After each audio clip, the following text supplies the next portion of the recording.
Welcome to uBook channel. Read and listen to the greatest stories that mankind has ever told. From Iliad to COVID terror, and other famous classics. Enjoy the best world literatures throughout history.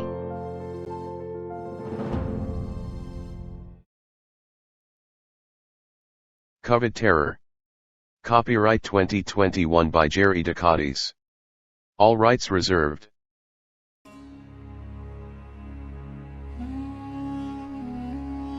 A unified Al-Qaeda and Islamic State took advantage of the ongoing COVID-19 pandemic in reinvigorating its jihadist cause for dominance and the re-establishment of a caliphate.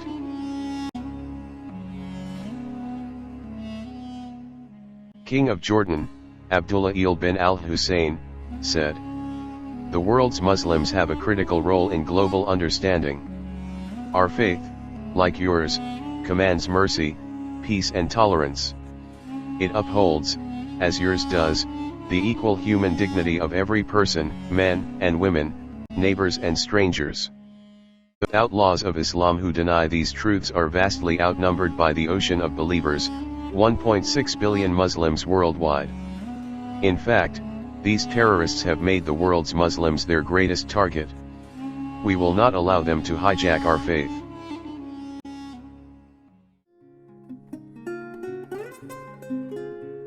COVID terror. Chapter 3. Wuhan University, Hubei, China. November 8, 2019. Medical students were awestruck by this famous, although controversial professor.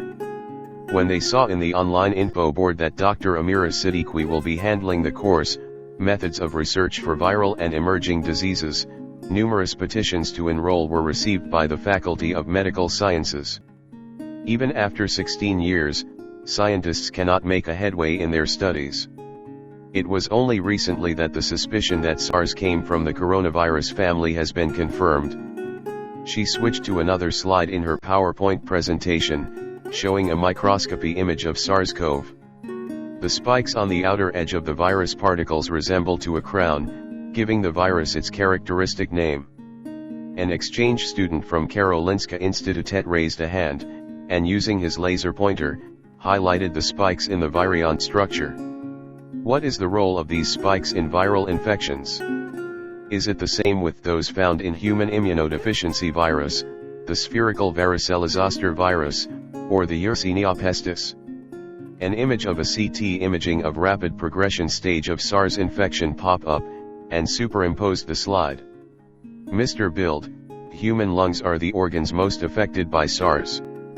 The virus accesses host cells via the angiotensin-converting enzyme 2, which is most abundant in the type 2 alveolar cells of the lungs. The coronavirus uses a special surface glycoprotein, that spike or a peplomer you highlighted, to connect to ACE2 and enter the host cell. In other words, the spike serves as a hook or ribonucleic acid. Macromolecule transmission channel, somewhat similar to those in other forms of viruses. A demure-looking co-ed in thick reading glasses asked, "Professor, how do we know that we have been infected?" The symptoms of SARS begin with a fever of about 38 degrees Celsius, about 100.4 degree F, or higher, headache, chills and malaise. Within 2 to 7 days, an infected person developed a dry cough and has difficulty in breathing. It has been suggested by medical practitioners that upon manifestation of symptoms, the victim must be managed with supportive care, usually by fluid, oxygen support, and supporting other affected vital organs. What happens if the SARS symptoms progresses? A Korean student quickly interjected, "Miss Shin, failure to effect proper management of the infections will result to a severe form of pneumonia. We know that in this case, the air sacs in lungs are filled with fluid, preventing oxygen from reaching blood cells, and nourishing the other cells of the body. Eventually, that will result to the death of the victim." The class fell silent. Dr. Siddiqui turned to another slide with a pictographic representation of reported cases of the disease. The SARS illness first appeared in November 2002, in people living in Guangdong province in southern China. At that time, its cause was unknown and available treatments were ineffective. Scientists theorize that the SARS virus is zoonotic in nature, an infectious disease caused by a pathogen that has jumped from animals, usually vertebrates, to humans. The virus then underwent a series of genetic mutations, that is, a DNA replication when the chemical structure of genes undergoes random modifications. The new virus acquired pathogenic properties that caused severe illness in infected humans. She concludes her lecture, a lot of years had passed, but up to now, the World Health Organization haven't found yet an appropriate vaccine for this disease. So next meeting, you have to present a proposed research problem that may lead to the formulation of a possible antivirals of SARS-CoV. A Muslim medical intern lingered after the class was dismissed. Dr. Siddiqui, you know how to put a highly technical topic into a simple framework and logical approach, which makes it easy for us to understand. You're really great. Alhamdulillah, she replied with a smile. While noting that the death of ISIS leader was an important step towards peace and stability in the Middle East, Japan's Chief Cabinet Secretary Yoshihide Suga stated that the fight against extremism around the world is not over. In Australia, Prime Minister Scott Morrison stated his country's strong commitment against terrorism. We are mindful though that the threat continues, and we must remain ever vigilant, and we will continue to be so ever vigilant, working with our partners around the world.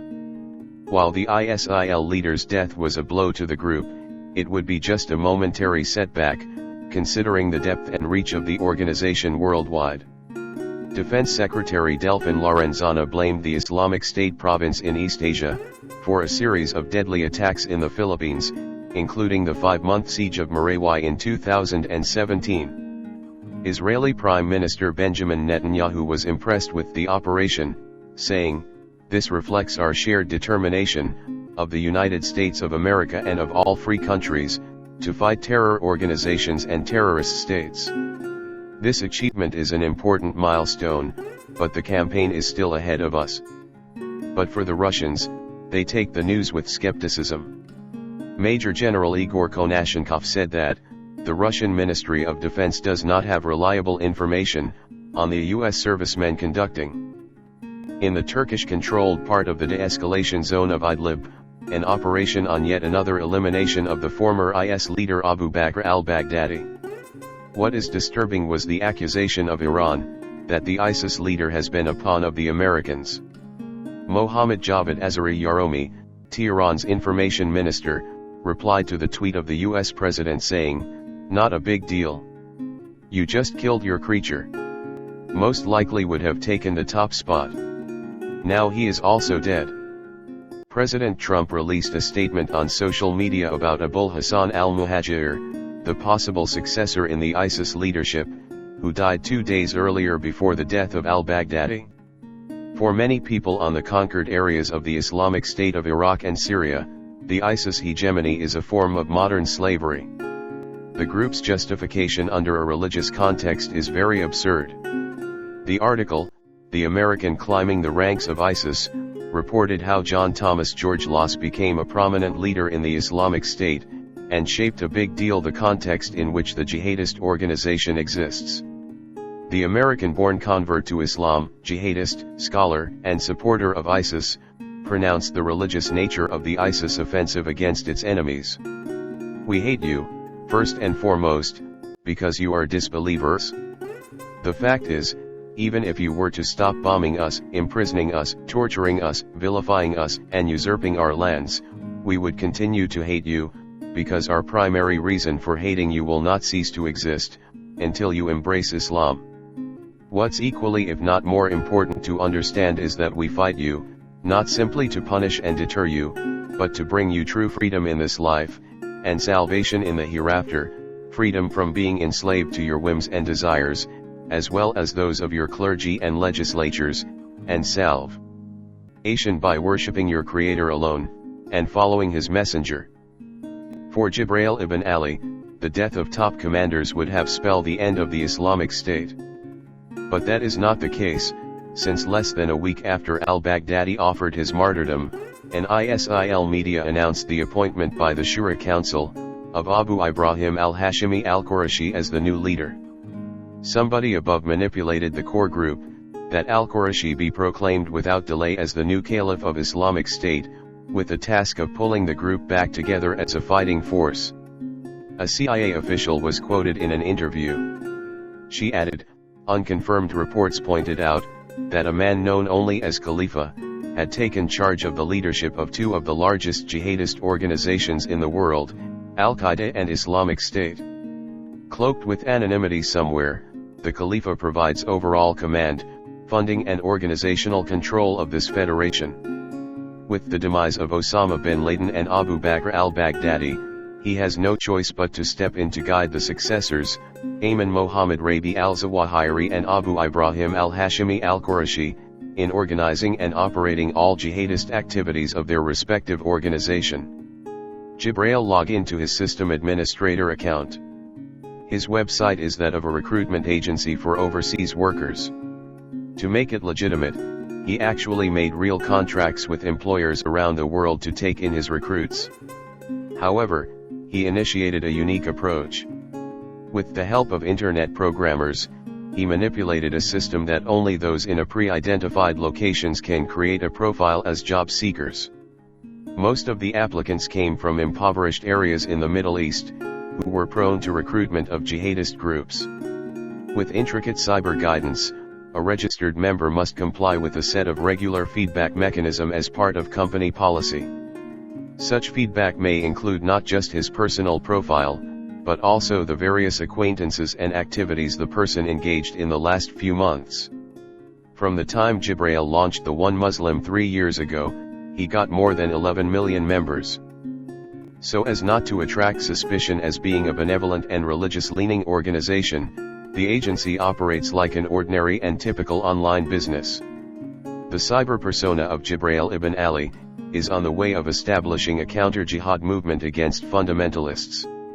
Indeed, prevention is more realistic than an active encounter with violent extremism. Providing proper education and employment to people at risk of succumbing to terrorist propaganda may ultimately prevent a global security threat driven by distorted interpretations of culture, hatred, and ignorance. Mullah Jibril ibn Ali was invited by the Organization of Islamic Cooperation, the Representatives' Assembly in Paramaribo, the capital city of its member state, Suriname. His presence was recommended to the OIC by the Islamic Center of Southern California. I came here with the sole intent of asking for your assistance in countering the increasing fundamentalism that destroy the fabric of Muslim society. The respected mullah appealed before the Islamic secular leaders and representatives from sovereign countries. He flashed on screen the original resolution, made by representatives of 24 Muslim-majority countries, during the Islamic Conference last September 25, 1969 in Rabat, Morocco.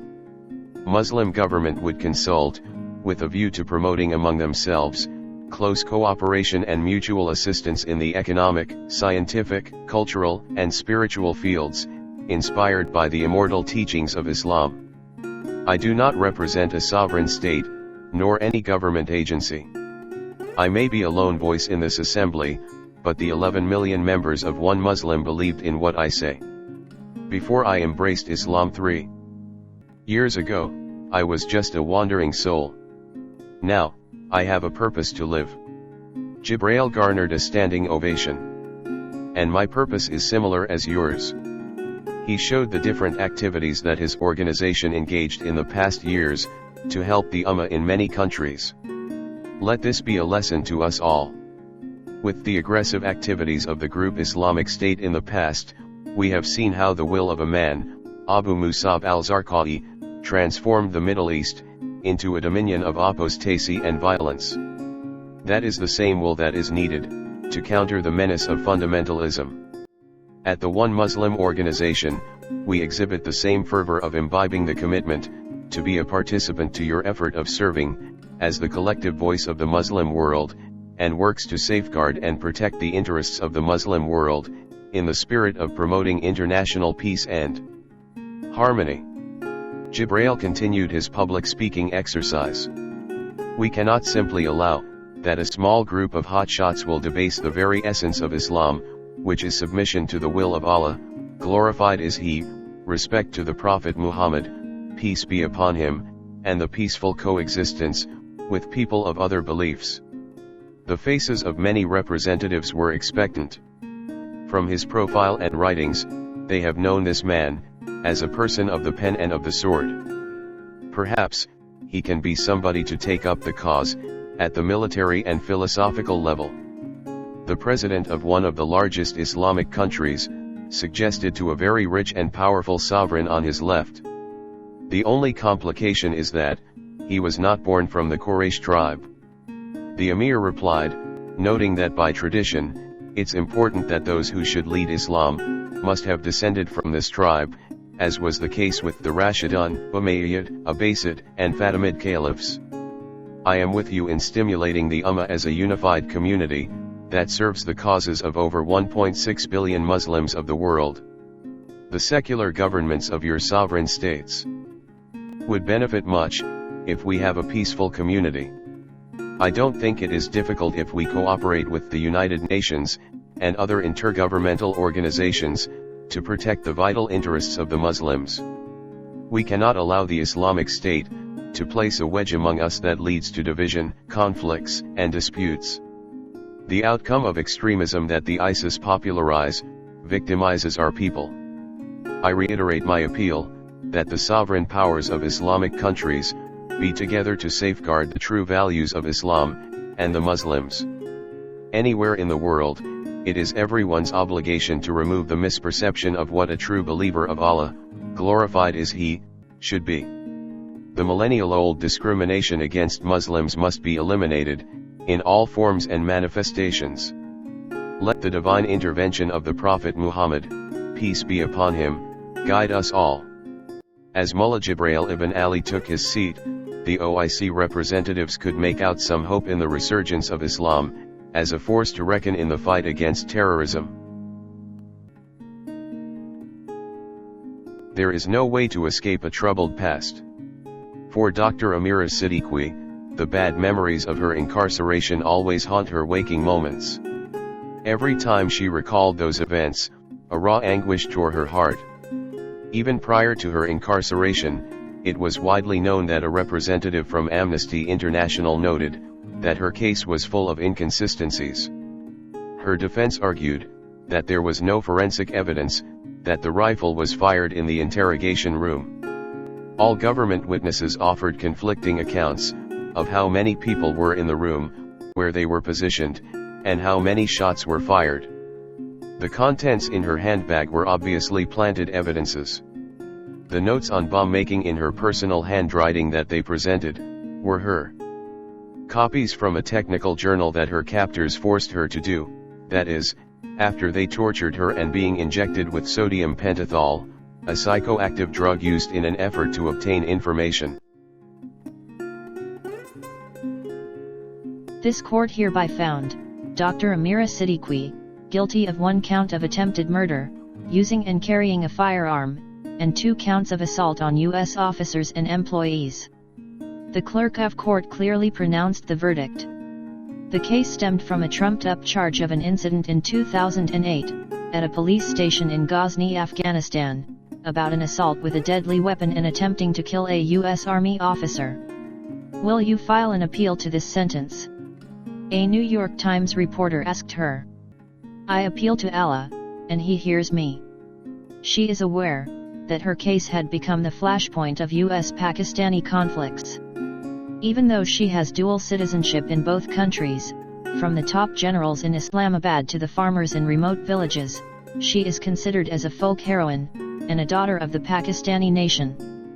Thousands of students, political and social activists protested in her country.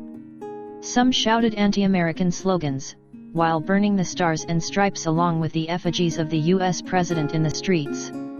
Her family members usually spoke passionately on her behalf at rallies. Knowing that there might be violent reprisals, she pleaded to her friends for forgiveness, and asked her countrymen not to take any retaliatory actions against those who were instrumental in her imprisonment. In fluent English and Arabic, she said, "Please pardon everybody in my case. Limat hawajb and yakda bayu shuks akar idha lm akin kod halak." That was post 9/11. Anyone with a terrorism tag will be hunted down and, if not summarily executed, made to answer fabricated violations. The year 2016 was a turning point. Trying to win over the goodwill of a nuclear-armed state, the newly elected US President agreed to the request of Pakistani leader Ali Jilani to repatriate Siddiqui, under the provisions of the Pakistan-US Prisoner Exchange Agreement. Besides, public opinion in America had shifted, viewing her conviction as politically motivated, meant to cover the past administration's blunders in the war against terrorism. Just a month in Pakistan after her repatriation, the Chinese government requested for her services to be a visiting professor of Wuhan University School of Medicine, with special assignment as a research fellow, with the Wuhan Institute of Virology. Even if she missed her family, the salary in hard currency, the respect of her peers and adoration of her students, are more than enough to compensate any intrigue she had before. A government-issued sports car and the posh apartment assigned to her by the university, is a far cry from the smelly, noisy, and constricted space at the Federal Medical Center in Carswell, when she was still Federal Bureau of Prisons number 902762045. There were very serious protests from the US, European Union countries, and even some Arab nations, of her being granted liberty. But it was through the patronage of the WHO that set her free on probation. International observers maintained that due to certain pressure from Beijing, the United Nations Primary Health Agency agreed to allow Dr. Siddiqui to join a team conducting some studies related to SARS-CoV. It's maybe because of her personal history and reputation as a world-renowned neuroscientist that students became so interested in her classes. Pasted in her table is a clipping of a New York Times article that serves as a grim reminder of her past. There is no doubt that the case of an ultra-conservative, educated middle-class Pakistani woman, who shunned the ways of the West and defied America, has resonated with the Pakistani public. All of this has taken place, with little national soul-searching, about the contradictory and frequently damning circumstances surrounding Miss Siddiqui, who is suspected of having had links to Al-Qaeda, and the banned jihadi group Jaish-e-Mohammed. Instead, the Pakistani news media have broadly portrayed her trial as a farce, and an example of the injustices meted out to Muslims by the United States since 11 September 2001. Doc Sixie, join us for lunch. She was taken aback out of her reminiscence. The only privileged people to call her nickname are colleagues in the university and some friends. That name was first thrown at her on the day she was introduced to the WIV. A resident microbiologist said that she resembles Tudzihiz, the 19th century Chinese Empress Dowager, not just in appearance but probably also in character. Of course, she calls back at Ikuo, a biochemist and neighbor in the apartment. But make sure that there is a halal menu. We do that all the time, you know it? They were seated in a round table, at a privileged cafeteria of WHU, in one of the scenic corners of the campus. The university is located at Lujia Hill, with palatial buildings blending Chinese and Western styles, making it one of the most beautiful institutions of higher learning in China. Aside from two non-Chinese faculty members joined them, reminding her that the WIB is sometimes called Kiwaji Jiaoshi, an international unit.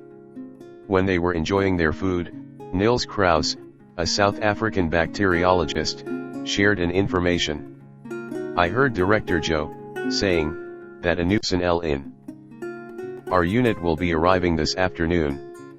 That's very timely. We've been being dragged for some weeks in one of our variables. We need an expert on the study of microorganisms. The German virologist Heinrich Schmid wholeheartedly agreed. Who do you think that might be? I hope she'd be nice. I looked at Nils. The South African checked his Facebook, and announced after a while, I guess she's a geneticist from the Philippines, currently on a fellowship at the Institut Pasteur in France.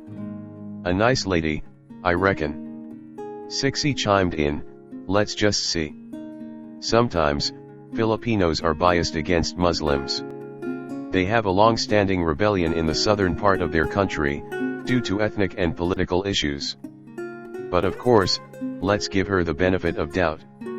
While still heading the Institute of Islamic Research and Missions, a non-profit organization based in Massachusetts, Sixy visited Mindanao in early 2000 for some civic activities, and in arranging Filipino Muslims' pilgrimages to Mecca. There was a time that she encountered Muslim extremists, who are in constant strife with government security forces. After lunch, the Wuhan Institute of Virology scientists were called for an emergency meeting by the director, Dr. Zhou Mang, inside the conference room of the laboratory. Jiaoxiao, I just received a special order coming from WHO President, to initiate a project, based on the priority issues for research on severe acute respiratory syndrome. As a national research university, we have been tasked to conduct laboratory studies of SARS-CoV. What's new this time, Director? Heinrich asked. We've been at it for quite some time. The new directive emphasized a focus on the following agenda, as provided by WHO's Scientific Research Advisory Committee. He flashed on screen the expected research problems. A. How should we evaluate and standardize current and future diagnostic tests for SARS? B. How can serological tests be improved, with respect to specificity and sensitivity? C. What is the nature of cross-reactions between the different coronaviruses? D. What is the importance of virus strain variation in developing diagnostic tests? E. What new technologies can be applied to develop inexpensive, sensitive, and specific laboratory tests that are reliable in the first few days of illness? Nils, try to lighten the discussion, it's fully loaded, Doc. Do we have the necessary funding? I think this time, we'll be making a headway. Initially, the Zhonghua Renmin Gongguo Kexujishabu, China's central government ministry, which coordinates science and technology activities in the country, granted us a fund of 17,618,750 Chinese yuan. That is roughly equivalent to about $2.5 million. He showed them an approved check displaying the allotted amount. Wow, that's great. Everyone clapped with gusto. They welcomed this sudden infusion of monetary support. On the other hand, they also realized that something very serious is being considered by the Chinese government. Sixy glanced at the director to be recognized. SARS-CoV requires a multidisciplinary approach. Are we all ready for this? I mean, who will be handling a certain problem, or are we going to do it as a team? That's basically the main reason for this meeting, Doc Sixy. Let's have a personnel inventory for this project. You can count me in, Director. I readily volunteered. She knows that active engagement with research projects, publications, and inventions could propel her career in a very competitive workplace.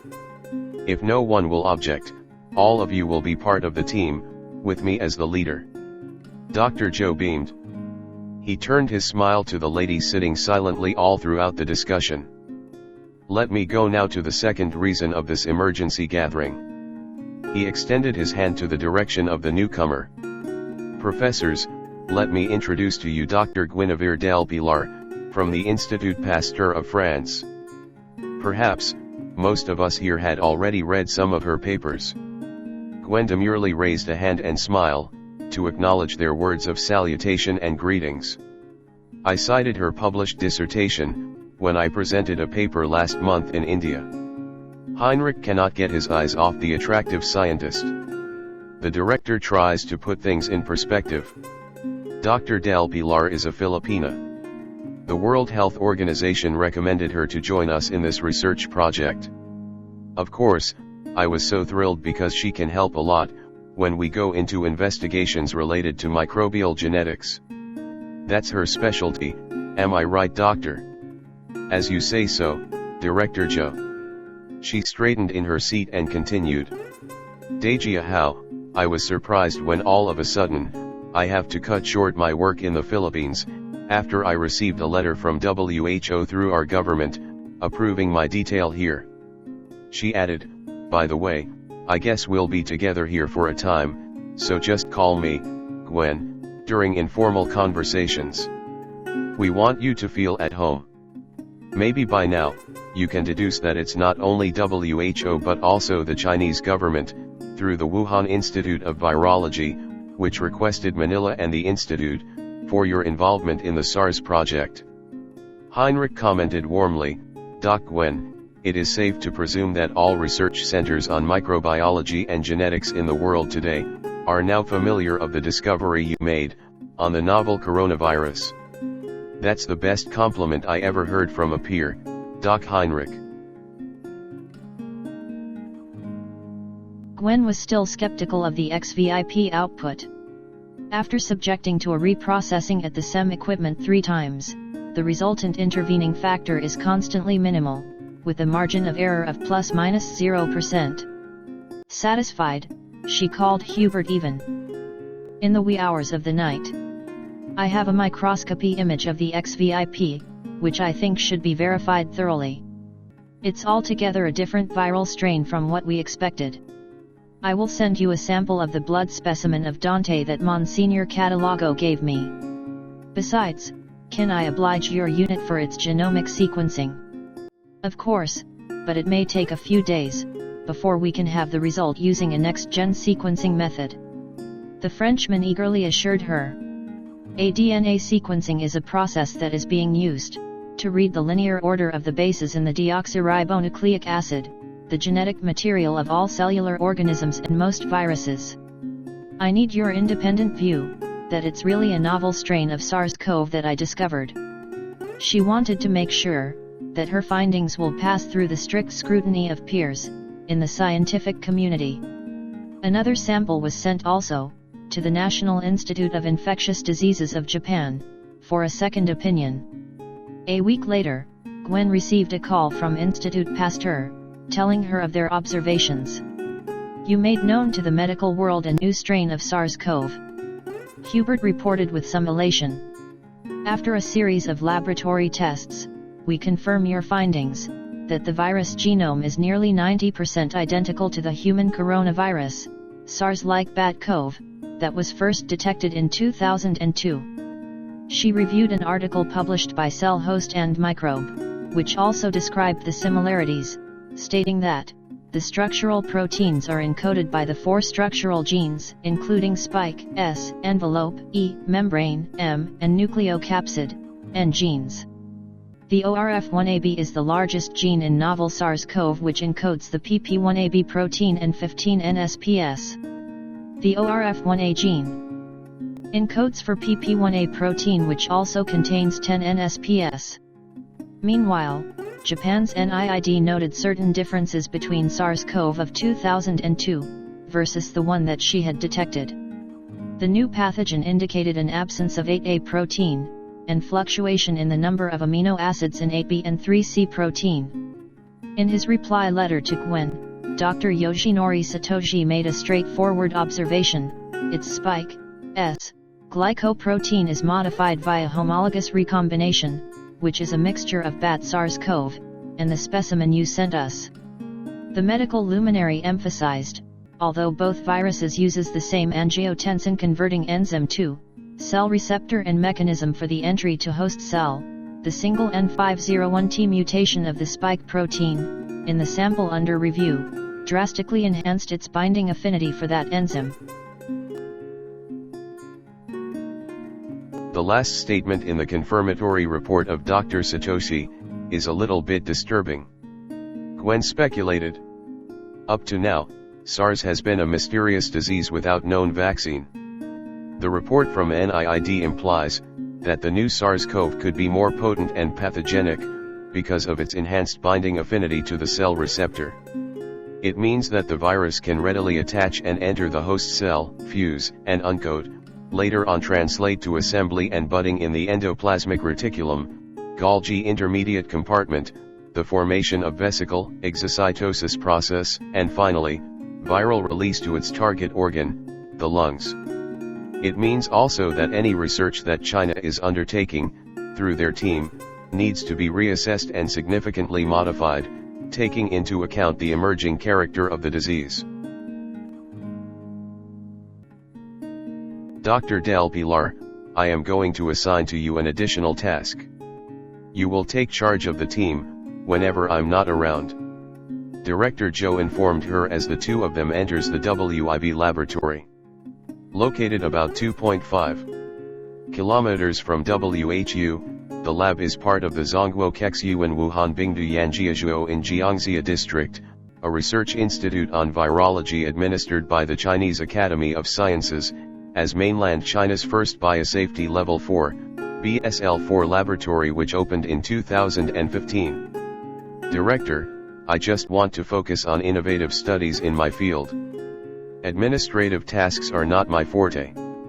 She wanted to avoid wasting her time as research fellow in WIV, behind bureaucratic quagmire. I know. But aside from the usual problem on funding and personnel complement, which fortunately the university had sufficiently provided, there is a bigger issue at hand. What could that be? She became more guarded in her opinion. Security. Director Zhou declared flatly. Over the weekend, I was visited by some personnel from the PLA Institute of International Relations. They were insistent of getting an access, and be informed, as to what we are doing. In this country, nobody is glad in having a not-so-friendly visit, I mean looking guys from the People's Liberation Army. I don't get it. She tries to feign ignorance. Before coming to Wuhan, Gwen was fully briefed by the Philippines National Intelligence Coordinating Agency. Accordingly, she has to avoid at all cost, getting embroiled with the PLA in any of her activities in China. The IIR at Nanjing comes under the 2nd Department of the PLA General Staff. It oversees the collection of human intelligence, widely exploits open source materials, signals intelligence, and imagery intelligence data, and disseminates finished intelligence products to the Central Military Commission of China, and other consumers. The IIR is also responsible for military intelligence. Focusing on scientific and technological intelligence in the military field, following the example of Russian agencies in stepping up the work of collecting scientific and technological information from the West. Look at it this way. Our laboratory handles sensitive information that matters to national security. The research data we have are always deemed to be classified and confidential. So, the IIR is worried that one of us will design a device, with some higher than normal level of Escherichia coli in it, and have it blown up in the Mayun Reservoir, Beijing's largest single source of domestic water supply. She flashed a sarcastic smile. Something like that. Dr. Zhou's face is dead serious. Okay, whatever it is, I will comply with whatever regulations you have in this laboratory. And the first regulation that you'll observe, is to properly secure the DNA sample that you brought here. He advised her in a friendly tone. The Wuhan Institute of Virology, is among just a handful of laboratories across the globe cleared to handle BSL-4 pathogens, which are the most dangerous viruses, that pose a high risk of person-to-person transmission. Just follow the usual protocol, it's for our safety. Director Zhou cautioned her. The WIV follows strict safety guidelines that include filtering air, treating water and waste before they exit, and requiring all laboratory personnel, even including non-technical staff, to shower and change their clothes before and after entering the facility. After punching in a series of number code on the door security pad, and scanning his palm in the biometric machine, Director Zhou led her into an air pressure resistant, APR, door leading to a room with walls painted in pristine white, while the floor is in gray ceramic tiles, and the ceiling is made of specialized moist non-absorbent material, with an air conditioning system fitted for high-grade, and intensive biochemical laboratory experimentations. The interior design comprises of an elaborate negative flow air filtration systems, airlocks to enter the hot space containing the pathogens, spacesuits with their own air supply systems, and rigorous decontamination procedures when exiting. On one side is an aluminum laboratory table and a pair of utility chairs. A desktop computer dominate the center of the table. I guess you're familiar with this setup, aren't you? Of course, Gwen missed his work at PGHVIP.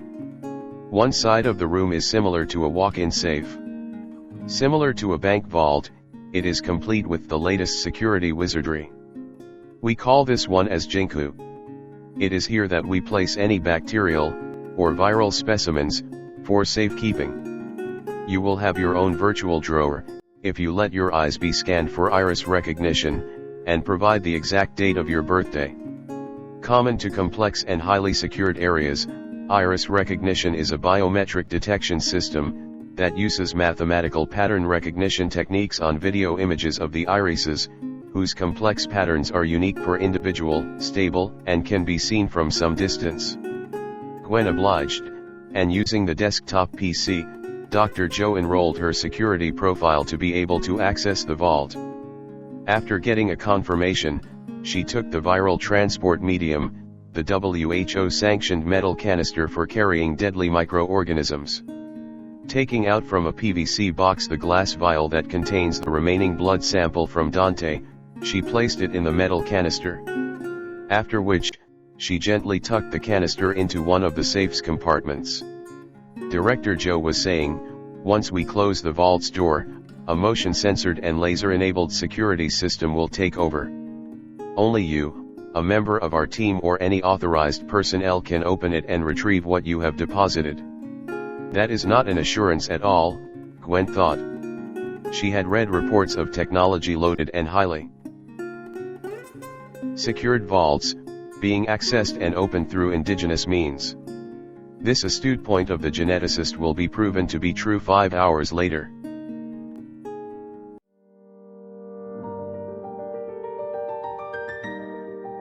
Thank you for watching.